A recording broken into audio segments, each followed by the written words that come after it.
Stage पर जलो अफरोज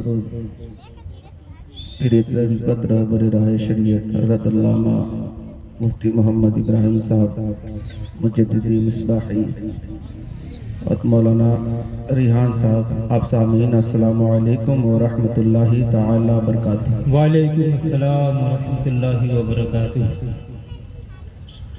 अल्हम्दुलिल्लाहि वलिही वस्सलातु अला नबीही व अला आलिही व सहाबिही अजमाइन, अम्मा बाद।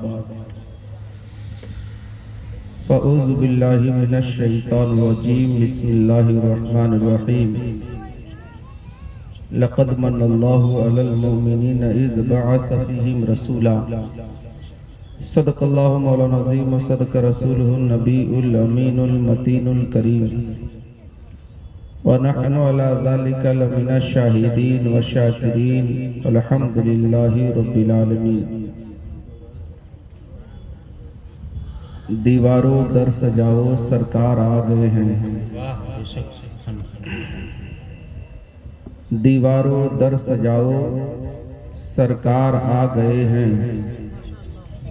मिलकर खुशी मनाओ, सरकार आ गए हैं। वाह बेशक सुभान दीवारों दर सजाओ, सरकार आ गए हैं। मिलकर खुशी मनाओ, सरकार आ गए हैं।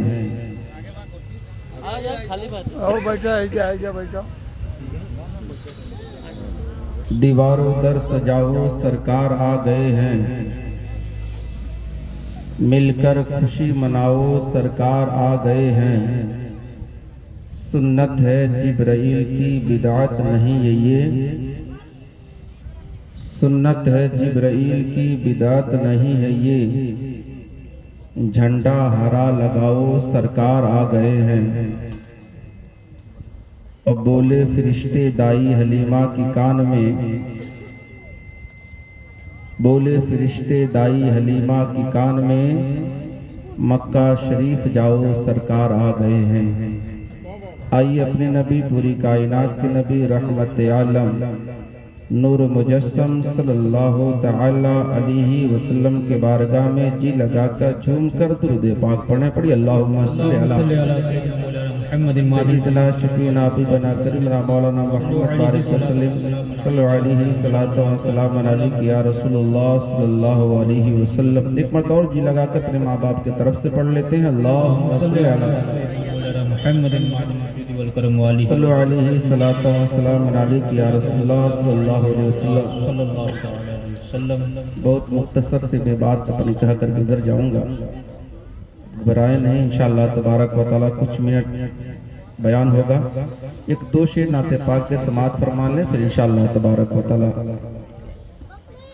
सरकार मुस्कुरा के जिधर देखने लगे,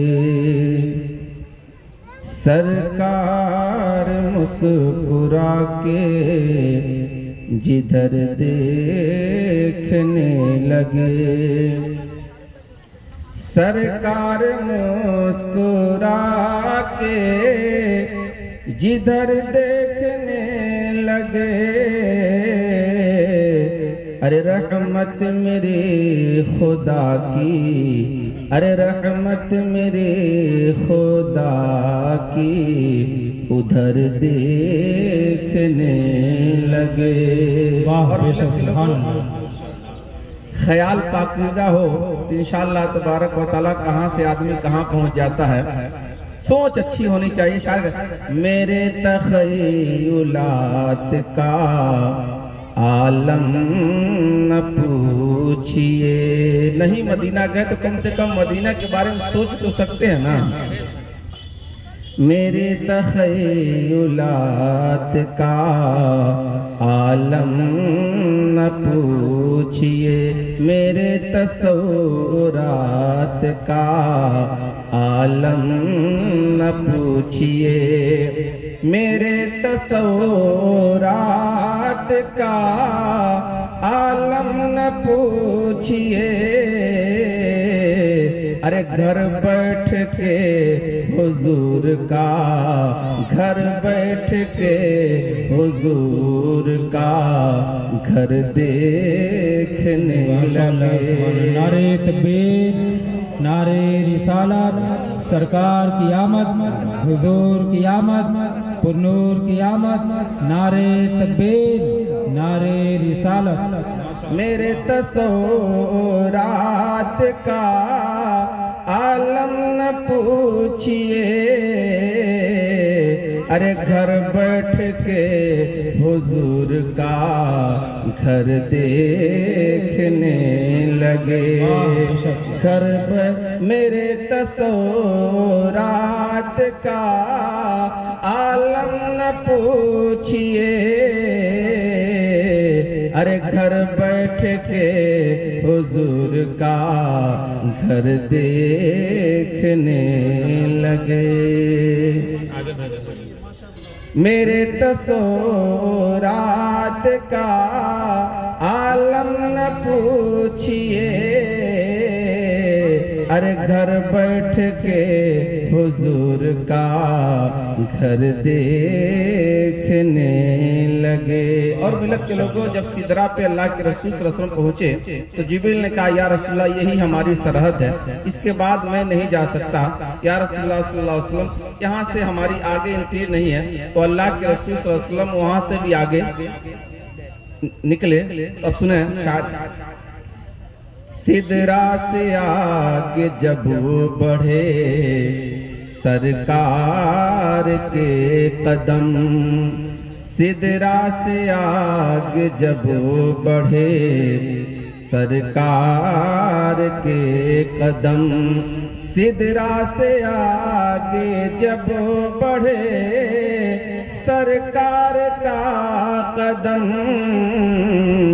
अरे जिब्रील घूम घूम के, जिब्रील घूम घूम के पर देखने लगे। मेरे तसव्वुर सिदरा से आगे जब बढ़े सरकार के कदम, अरे जिब्रील घूम घूम के, जिब्रील घूम घूम के पर देखने लगे। अमिलत लोगों, आपने शेर, ऐसी चमक हुजूर के तलवों में देख कर। अल्लाह के रसूल सल्लल्लाहु अलैहि वसल्लम, इसीलिए हमारा मौजू इंशाल्लाह हुजूर की खूबसूरती ही बयान करना है। इंशाल्लाह कुछ देर आप समाअत फरमा लेंगे। बड़ी लंबी चौड़ी और बहुत तेज तरार तकरीर होती नहीं है, बस यूं मैं समझता हूं कि अपनी बात लोगों के दिलों में बैठा देना, यही समझिए इस दौर की तकरीर है। शायर कहता है, ऐसी चमक हुजूर के तलवों में देख कर, ऐसी चमक हुजूर के तलवों में देख कर, अरे शर्मा के खुद को शमशो कमर देखने लगे। सरकार मुस्कुरा के जिधर देखने लगे, रहमत मेरे खुदा की उधर देखने लगे। अल्लाह अल्लाह अल्लाह के रसूल सल्लल्लाहु अलैहि वसल्लम के एक सहाबी नमाज पढ़ने पहले आते, लेकिन कोने में बैठ कर के नमाज अदा करते। किसी सहाबी ने कहा, ए मेरे दोस्त बताओ, तुम पहले आते हो, तरीका यह है इमाम के पीछे बैठा जाए या दाएं बाएं बैठा जाए, पूरी मस्जिद खाली रहती है, फिर भी तुम कोने में क्यों नमाज पढ़ते हो? अच्छी बात, हमारा और आपका भी तरीका है, इमाम से पहले पहुंच गए हैं तो इमाम के अगल बगल पीछे दाएं बाएं बैठ लेते हैं। साहबी रसूल ने कहा, तुम कोने में क्यों नमाज बैठे रहते हो? अब सुने, साहबी फरमाते हैं, लोगों मैं इसलिए यहाँ नमाज पढ़ता हूँ कि यहाँ से मेरे नबी का चेहरा साफ दिखता है। का इसलिए यहाँ नमाज पढ़ता हूँ, यहाँ इसलिए बैठता हूँ कि यहाँ से मेरे नबी का चेहरा साफ दिखता है। सहाबा थे, नमाज पढ़ने जा रहे हैं, और तरीका ये है और अकीदा ये है कि हम अपने नबी के चेहरा को गौर, और हम समझते हैं कि जो दाएं बैठ करके हम नमाज पढ़ते हैं ज्यादा सवाब है। उसकी वजह भी यही है कि अल्लाह के रसूल ज्यादा घूमते थे दाएं तरफ। अल्लाह तबारक व तआला ने हमारे और आपके सबके नबी को बड़ा खूबसूरत बनाया, बहुत खूबसूरत बनाया। एक साहबिया फरमाती हैं, अब्बू जान से मैंने कलमा पढ़ ली, लेकिन नबी का दीदार मैंने नहीं की। अरफात का मैदान है, मुझे खबर मिली कि अल्लाह के रसूल भी हज करने के लिए अरफात के मैदान में आए हुए हैं। मैंने कहा, अब्बू जान अगर हो सके तो नबी का दीदार करा दें। अबू जान ने कहा, बेटी सच है, अल्लाह के रसूल भी तशरीफ लाए हैं, एक काम करो तुम ऊंट पे बैठ जाओ। कहते ऊंट पे मैं बैठ गई, चारों तरफ से पर्दा गिरा दिया गया। मेरे अब्बू जान ने ऊंट का लगाम पकड़ा, धीरे धीरे लेके चले। कहते जब हम वहां पहुंचे जहां अल्लाह के रसूल सल्लल्लाहु अलैहि वसल्लम बैठे हुए थे ऊंट पे, कहते लोगों मैंने रसूल का चेहरा देखा, इतनी नूरानियत थी कि हया की वजह से मेरी नजरें झुक गई। जब कोई खूब अच्छी चीज होती है तो नजर टिकती नहीं है। कहते झुक के अल्लाह के रसूल सल्लल्लाहु अलैहि वसल्लम ऊंट पे पैर लटका करके बैठे थे, तो नजर हया की वजह से झुकी तो अल्लाह के रसूल की एड़ी पे टिक गई। कहते हैं लोगों, जवानी में मैंने अल्लाह के रसूल की एड़ी देखी थी, आज बुढ़ापा आ गया। ए लोगों, जितना खूबसूरत मैंने नबी की एड़ी देखी, आज तक मैंने किसी का चेहरा नहीं देखा। शार कहता, कदमों पे जबी को रहने दो, चेहरे का तस्वुर मुश्किल है। कदमों पे जबी को रहने दो, चेहरे का तस्वुर मुश्किल है। और जब चाँद से बढ़कर एड़ी है, तो रुखसार का आलम क्या होगा। ए लोगों, जब अल्लाह के रसूल की एड़ी इतनी खूबसूरत, तो नबी का चेहरा कितना खूबसूरत होगा। कदमों पे जबी को रहने दो, चेहरे का तस्वुर मुश्किल है। और जब चाँद से बढ़कर एड़ी है, तो रुखसार का आलम क्या होगा। अल्लाह के रसूल सल्लल्लाहु अलैहि वसल्लम के अल्लाह के रसूल सल्लल्लाहु अलैहि वसल्लम की खूबसूरती बयान फरमाती है। लोगों, चेड़ी जैसी देखी अल्लाह के रसूल का, आज तक मैंने किसी का चेहरा नहीं देखा। और सुने, अल्लाह के रसूल ने जिब्रील अमीन से कहा, जिब्रील आदम अलैहिस्सलाम को देखे हो? तो जिब्रील अलैहिस्सलाम ने कहा, ए अल्लाह के रसूल, आदम अलैहिस्सलाम जन्नत से जमीन पर उतारे गए तो उतारने वाला मैं ही हूँ। अल्लाह के रसूल ने कहा, ए जिब्रील आदम अलैहिस्सलाम को देखे हो तो बताओ ईसा अलैहिस्सलाम को देखे हो कि नहीं। जिब्रील ने कहा, या रसूलुल्लाह सल्लल्लाहु अलैहि वसल्लम, ईसा अलैहिस्सलाम जब तक जमीन पे थे साथ साथ चलने वाला मैं ही था। अल्लाह के रसूल ने कहा, जिब्रील बताओ हज़रत इब्राहिम अलैहिस्सलाम को देखे हो कि नहीं। जिब्रील ने कहा, या रसूलुल्लाह सल्लल्लाहु अलैहि वसल्लम जब हज़रत इब्राहिम अलैहिस्सलाम नारे नमरूद में डाले जा रहे थे, तो सही सलामती के साथ आग में पहुंचाने वाला मैं ही था। अल्लाह के रसूल ने पूछा, जिब्रील ये बताओ इस्माइल अलैहिस्सलाम को देखे हो कि नहीं। जिब्रील ने कहा, या रसूलुल्लाह सल्लल्लाहु अलैहि वसल्लम जब हज़रत इब्राहिम अलैहिस्सलाम अपने बेटे इस्माइल अलैहिस्सलाम को मिना के वादी में लेटा करके छुरी चला रहे थे, तो जन्नत से दुम्बा ला करके इस्माइल अलैहिस्सलाम को हटा करके दुम्बा रखने वाला मैं ही था। अब सुने, अल्लाह के रसूल फरमाते हैं, जिब्रील आदम से लेकर के ईसा तक सबको देखे हो तो बताओ मेरे तरह भी किसी को देखे। आदम से लेकर के ईसा तक सबको देखे हो तो बताओ मेरे तरह। शार कर, रूहुल अमीन सारा जहां घूम के बोले, अरे सरकार के कदमों को यही चूम के बोले, अरे जैसे हो मेरे आका वैसा कोई नहीं, यानी रसूल पाक के जैसा कोई नहीं। मेरे मिल्लत के लोगों, अल्लाह के रसूल सबसे बड़े खूबसूरत है जिसका कोई बयान नहीं मिलता, हम और आप सोच भी नहीं सकते। अल्लाह के रसूल सल्लल्लाहु अलैहि वसल्लम कितने खूबसूरत थे, कितने बड़े बड़े लोग थे जो अल्लाह के रसूल को देख करके, उनकी खूबसूरती देख करके इस्लाम कबूल कर लिया, दामन इस्लाम से वाबस्ता हुआ। एक बात बताऊं, अल्लाह के रसूल असर की नमाज पढ़े, 4 बजे की नमाज पढ़े, टहलते हुए चले गए, बागीचा वगैरह था, टहलते हुए चले गए तो क्या देखते हैं, कुछ काफिला है, कुछ लोग हैं जिनको ऊंट चरा रहे हैं, पड़ाव डाला हुआ है। अल्लाह के रसूल ने एक ऊंट देखा, लाल रंग का सुर्ख ऊंट। अरब की धरती पे लाल रंग का ऊंट बड़ी कीमती होता है।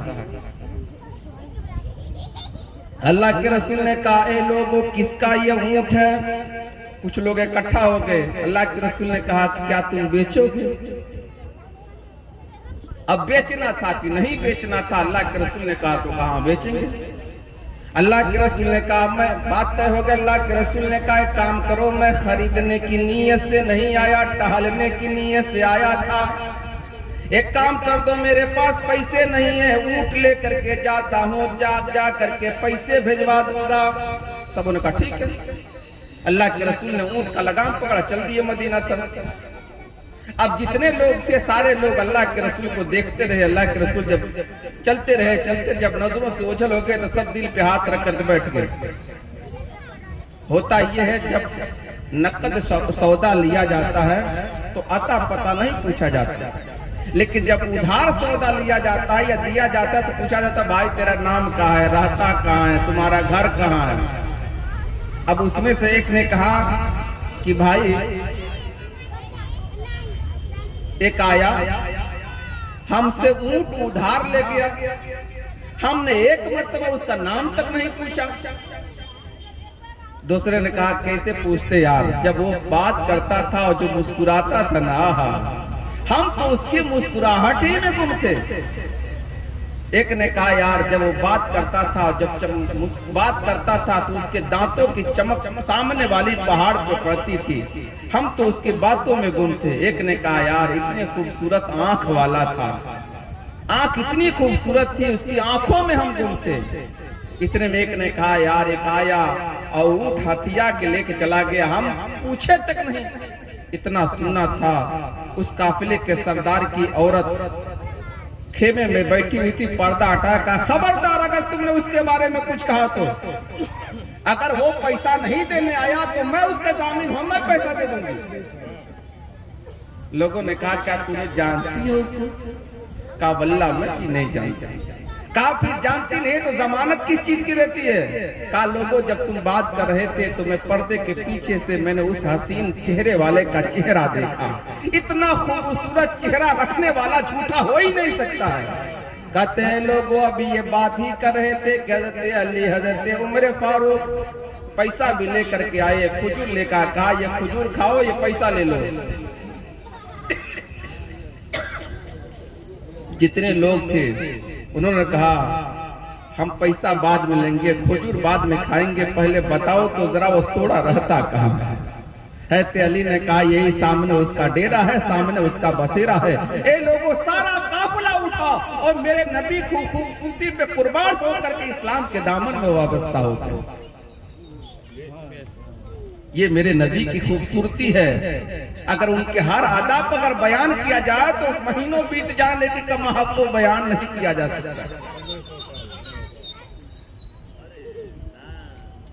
आज पूरी दुनिया में नबी के हुस्न पर, नबी के आदाब पर, नबी के हर चीज पर बयान है।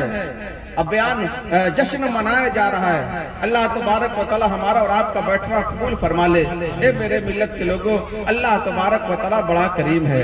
हम नबी का गुण गाया करें, अल्लाह हमारे और आपके कमाई में बरकत देगा। अगर हम चाहते हैं कि लोगों के दिल में मकबूल बन जाए, लोग हमसे प्यार करने लगे, तो नबी का औसाफ बयान किया करें। इंशाअल्लाह तबारक व तआला लोगों के महबूब बन जाएंगे। एक यहूदी है, उसका लड़का बकरी चराने मदीना के मस्जिद के करीब ही चराया करता था। एक दिन मस्जिद के दरवाजे पे आया, अल्लाह के रसूल के चेहरे पे नजर पड़ी, फिदा हो गया। अब रोजाना आता, बकरियां खोल करके छोड़ देता और आकर के अल्लाह के रसूल के टकटकी बांधे देखता रहता।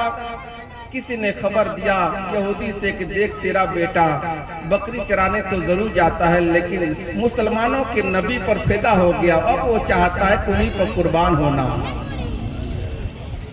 यहूदी ने जब सुना तो बेटे से कहा, एक काम करो, तुम आज के बाद बकरी चराने नहीं जाओगे। पाबंदी लग गई। अब जब पाबंदी लग गई तो अब धीरे धीरे उसकी तबीयत खराब होती रही। डॉक्टरों से इलाज कराया, हकीमों से इलाज कराया, लेकिन मरीज इश्क पर रहमत खुदा की, मर्ज बढ़ती गई जूं दवा की। आखिर डॉक्टर ने कहा, ए इंसान सुन ले, तेरा बेटा नहीं बचेगा, अब जो कुछ खिदमत करनी है खिदमत कर ले। यहूदी ने खड़े होकर के अपने बेटे से कहा, बेटा बड़ी लाड प्यार से तुझे पाला था, ए बेटा अगर तेरी कोई तमन्ना है तो बता दे, मैं उसको पूरा कर दूं। लड़के ने कहा, अब्बू जान अगर आप चाहते हैं कि मेरी आखिरी इच्छा पूरा हो जाए, चाहत पूरी हो जाए, तो एक काम कर दे, मुसलमानों के नबी का दीदार करा दे। अगर आप चाहते हैं तो मुसलमानों के नबी का। यहूदी तो अपनी शर्त हार गया था, ना चाह करके भी मस्जिद के दरवाजे पे गया और सदा लगाई, ए मुसलमानों के नबी हमारा बेटा मर रहा है,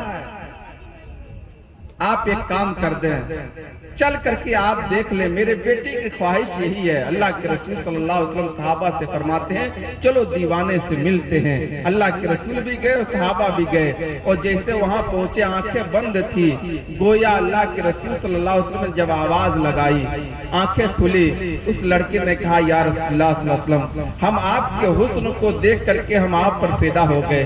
क्या ऐसा हो सकता है कि अगर आज हम आप पर ईमान ला ले तो क्या हमें जन्नत मिलेगी? अल्लाह के रसूल सल्लल्लाहु अलैहि वसल्लम फरमाते हैं, ए इंसान, ए लड़का, अगर तू आज ईमान ला ले तो मैं तेरी गारंटी देता हूं कि अल्लाह तुझे जन्नत जरूर देगा। उसने कहा, या अल्लाह के रसूल सल्लल्लाहु अलैहि वसल्लम, तो देर मत कीजिए, आप हमें कलमा पढ़ा दें। अल्लाह के रसूल ने कलमा पढ़ाया। उस यहूदी ने कहा, ए मुसलमानों के नबी, अब इस बच्चे को आप ले जाएं, इसलिए कि हमें कोई इसकी जरूरत नहीं रह गई। कहने का मतलब यह है, हम और आप हैं, पढ़ते तक नहीं है, जानते नहीं है और न पढ़ने की कोशिश करते हैं। ए मेरे मिल्लत के लोगों, नबी का इश्क, नबी की मोहब्बत ही असली ईमान है। अगर हमारे अंदर अल्लाह के रसूल की मोहब्बत है, खुदा की मोहब्बत है, तो ए मेरे मिल्लत के लोगों हम कामयाब हैं। आप थोड़ा सा बताएं, उस यहूदी के लड़के ने कभी नमाज पढ़ी थी, रोजा रखा था, नहीं कुछ किया था, लेकिन उसके सीने में नबी के इश्क और मोहब्बत की जो लौ तड़प रही थी, अल्लाह तबारक व तआला जरूर करम फरमाएगा। तो आप सबों से गुजारिश है, जब भी 12 रबीउल का महीना आए, अपने घरों पे चरागाह करें, अपने घरों को सजाएं। एक अपने घरों को हज़रत अल्लामा जलालुद्दीन सुयूती फरमाते हैं कि मैं कब्रिस्तान गया और कब्रिस्तान जा करके मैंने मुराकबा किया, तो क्या देखता हूँ, पूरे कब्रिस्तान के हर कब्र में रोशनी है, लेकिन एक ऐसी कब्र है जहाँ खूब रोशनी है। कहते मैं वहाँ गया, मुराकबा किया, मैंने पूछा, ए बंदा तू बता तेरे कब्र में इतनी रोशनी क्यों है? उस साहिब कब्र ने कहा, ए जलालुद्दीन सुयूती, जानते हैं बात यह है कि अल्लाह के रसूल सल्लल्लाहु अलैहि वसल्लम मेरी भी कब्र में तशरीफ लाए, आए भी और मुस्कुराए भी। मेरा तरीका ये था कि हर साल भर तक जब भी कमाई करता, थोड़ा थोड़ा पैसा बचा करके रखता, और जब अल्लाह के रसूल के पैदाइश का दिन आता, उन्हीं पैसों को इकट्ठा करके घर पे मिलाद रचाता था। अल्लाह तबारक व तआला उसी की बरकत की वजह से हमारे कब्र में इतनी रोशनी पैदा फरमा दिया है। ए मेरे मिल्लत के लोगों, एक मुसलमान होकर के नबी की पैदाइश पैदाइश के खुशी में जश्न रचाए तो अल्लाह तबारक व तआला उसकी कब्र में रोशनी कर दे। और हम तो कहते हैं सिर्फ मुसलमान नहीं, एक काफिर होकर के नबी की पैदाइश की खुशियां मना दे तो अल्लाह तबारक व तआला उसे भी अजाब में मोहलत दे दे। अबू लहब को कौन नहीं जानता है? जब अल्लाह के रसूल की पैदाइश हुई तो उसके पास खबर आई कि आपके घर भतीजा पैदा हुआ है, तो उसने शहादत की उंगली से इशारा करके कहा था, जा तुझे मैंने आजाद कर दिया।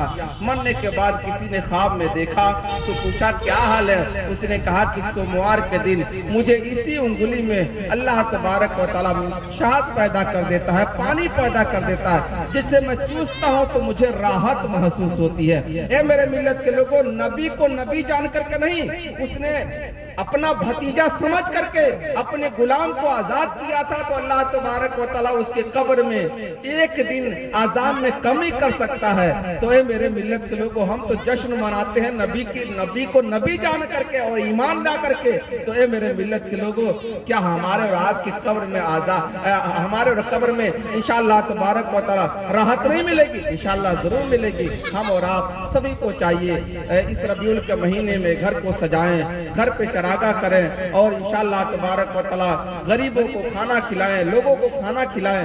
जहां तक हो सके कल जुलूस है, अपने दरवाजे पे जब बच्चों को पाएं तो कुछ न कुछ मिठाइयां बांटें, तकसीम करें, अपने घरों पे झंडियां लगाएं, लोगों को बताएं कि आज ही के दिन या आज ही की तारीख में अल्लाह के रसूल हमारे नबी का जन्मदिन है, जिसकी हम खुशियां मनाते हैं। ए मेरे मिल्लत के लोगों, खुशियां मनाना जायज है, मनाना चाहिए। इंशाअल्लाह तबारक व तआला उसकी ढेर सारी बरकतें अल्लाह तबारक व तआला अता फरमाएगा।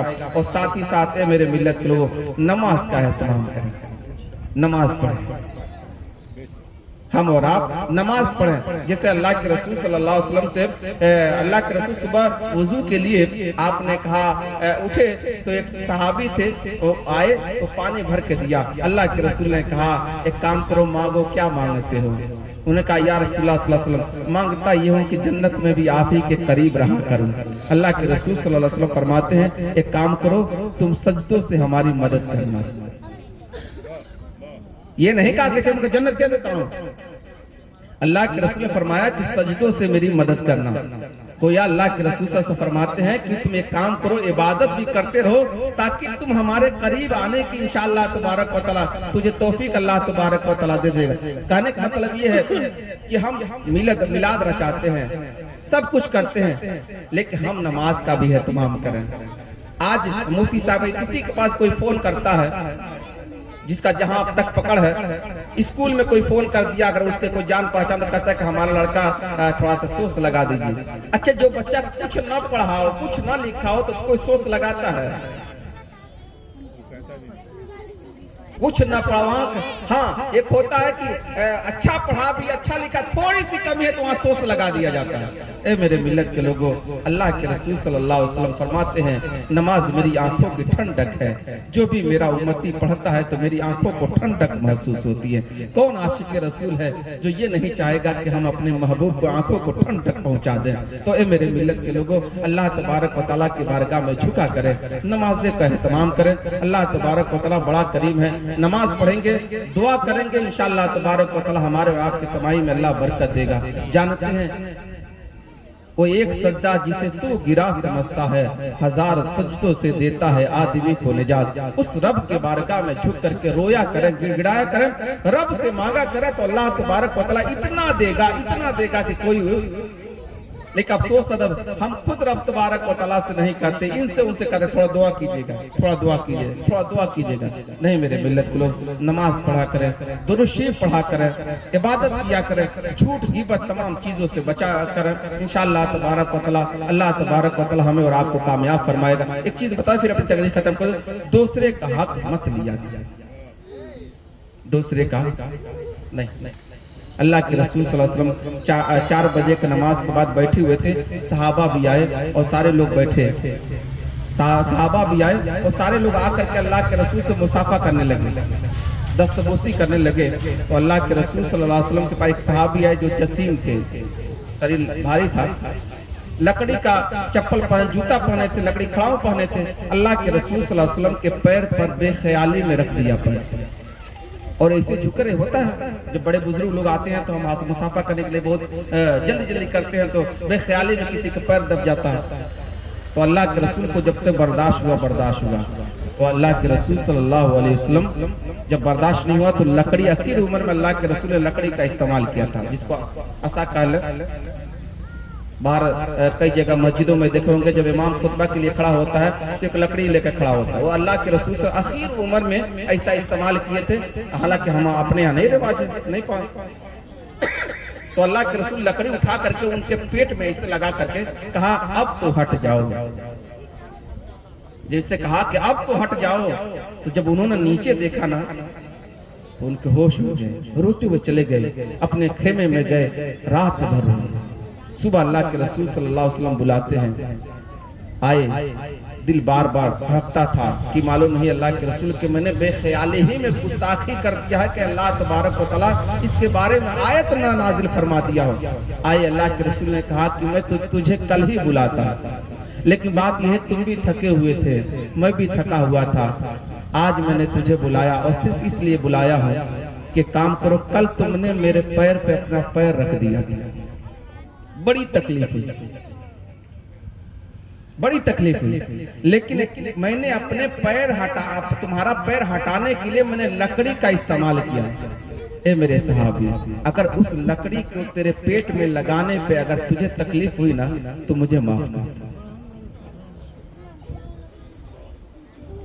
कहा अगर वो लकड़ी तुम्हारे पेट में लगी ना और लगाने में अगर तुझे तकलीफ हुई तो मुझे माफ कर दे।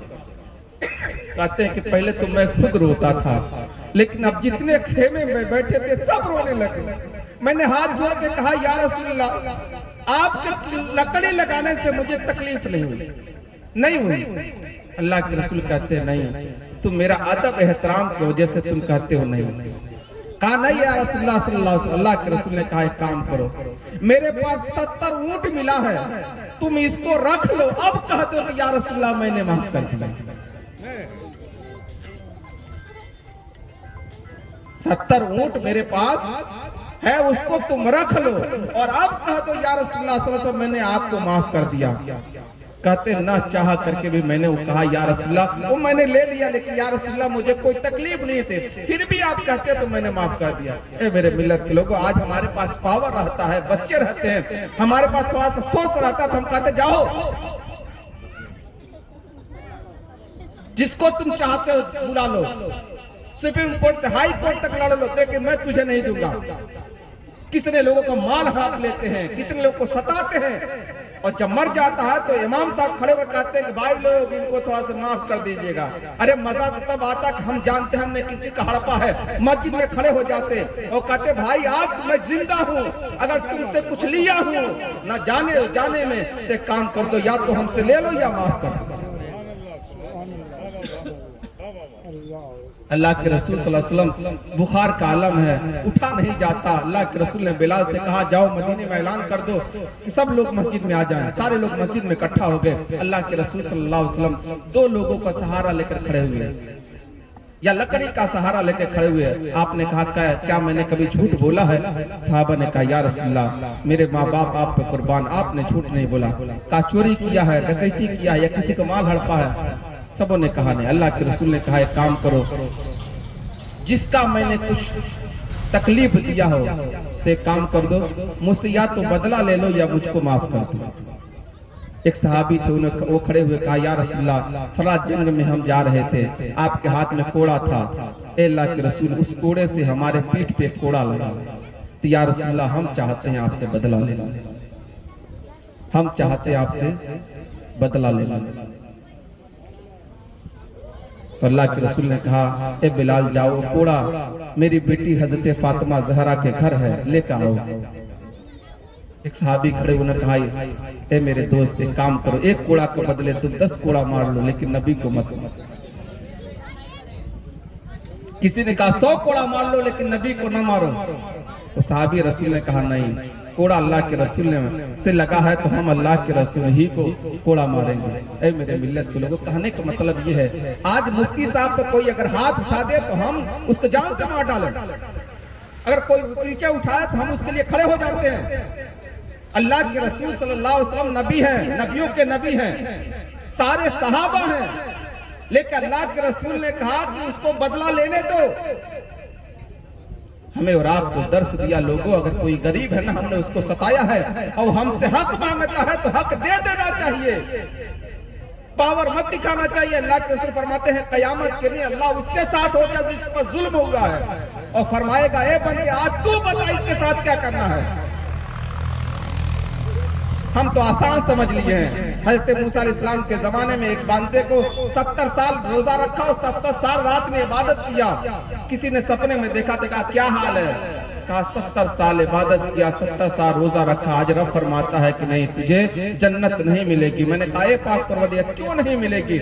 अल्लाह फरमाता है एक दावत में गया था, तुझे याद है, बगैर पूछे हुए उसके घर से एक लकड़ी उठा करके अपने दांत को खिलाल कर लिया था। जब तक वो तुझे माफ नहीं कर देगा जब तक तुझे जन्नत मिलेगी। हम तो जाते हैं ठेले वाले से पकौड़ी भी मूंगफली भी उठा के खा लेते हैं, सब चिखते रहते हैं, खाते रहते हैं। मिल्लत के लोगों बड़ा नाजुक हालात है, हमें और आप सबको चाहिए अगर किसी का कुछ लिए हैं, ये तो अल्लाह के रसूल सल्लल्लाहु अलैहि वसल्लम का ये मिलाद का महीना है, तो ए मेरे मिल्लत के लोग हो सके तो माफ करा लें और नहीं हो सके तो उसको मांगे, अगर लिए हो तो दे दें। बात पता चले कि हम दुनिया से चले जाएं, सजा हम ही को भुगतनी है। बेटे तो ऐश करते हैं ना, तो अल्लाह तबारक व तआला हम सभी को शादोबाद जिंदगी अता फरमाए। अल्लाह तबारक व तआला इस महफिल को कबूल व मकबूल फरमाए। अस्तगफिरुल्लाह रब्बी मिन कुल्ली ज़ंबि व जल। पढ़ लीजिए ला इलाहा इल्लल्लाहु मुहम्मदुर रसूलुल्लाह सल्लल्लाहु तआला अलैहि वसल्लम।